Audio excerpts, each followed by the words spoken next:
This Sunday at the Linc, we have a big looming question surrounding the Philadelphia Eagles secondary. Because on paper, I love what the secondary presents us with this mixture of veteran players with up-and-coming youth guys. I really love that Darius Slay, James Bradberry, Kevin Byard, veteran leadership mixed in with the young guys like Reed Blankenship and Eli Ricks and Josh Jobe and Sidney Brown and even Mekhi Gardner. When he came off the practice squad, they seem to really like that young man. On paper, I love the shape and formation of this team. The problem is, what's on paper still has to go out there and play the football game. And at times, we got to be real as Eagle fans, we've been let down by the secondary.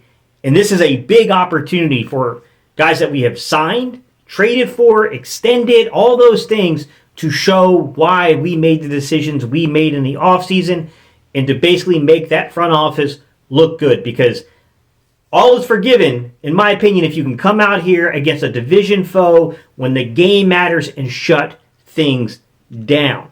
But with that said, let's talk about the underlying numbers and the value of this matchup.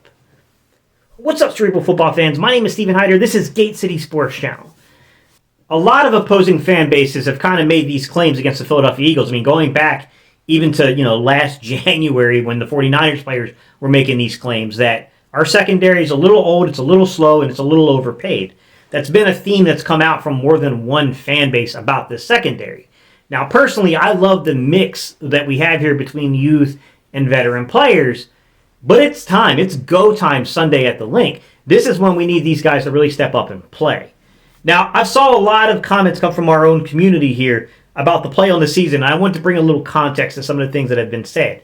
One of the first things I saw is that people really want Darius Slay to play a little bit more man coverage.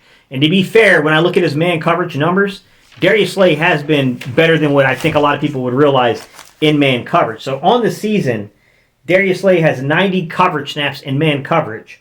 He's 11 of 19, a 57.9% completion rate against him, 1 forced incompletion, 5% forced incompletion rate, 1 pass breakup, no interceptions. I will say it's a little tougher to play the ball when you're in man coverage. To be fair about that, it's easier to play that in off coverage in a zone.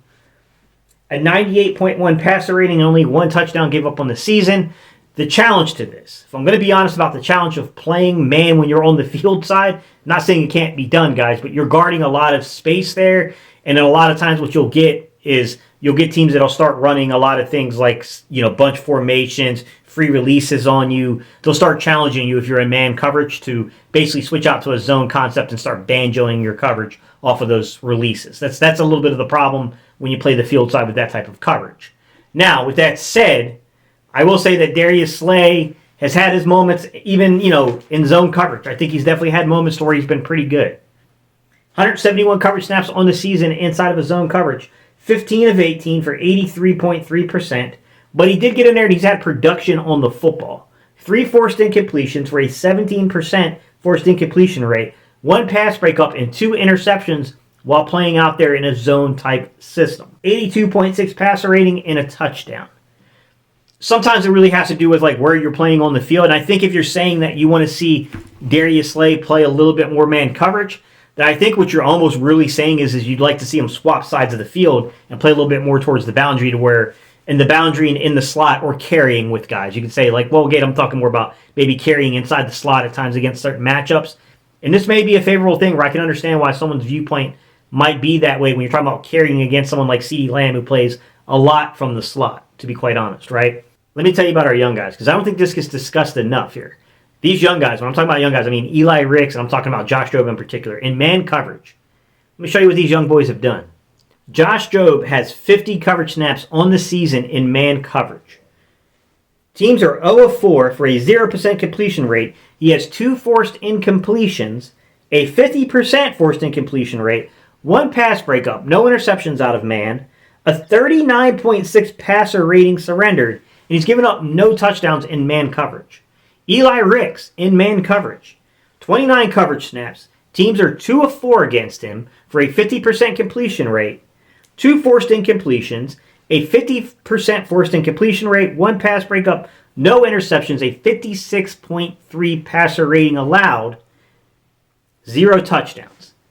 2 of 8, 25% completion rate when you bring both of these guys together. 4 forced incompletions, or half the throws against them, have been forced into incompletions in man coverage. And they got a couple of pass breakups. These young guys mixed in. Now you add in Sidney Brown, who I think just brings an attitude to the secondary, can definitely bring the physicality, can bring that hit stick to your secondary. Kevin Byard coming in. Kevin Byard being this veteran guy with a good presence. It's time, man. It's time for the secondary to pick it up. It's time for the secondary to finally show us what it's capable of on the 2023 season. I have faith that this unit is better than what it has shown us so far. With that said, this is a pivotal game.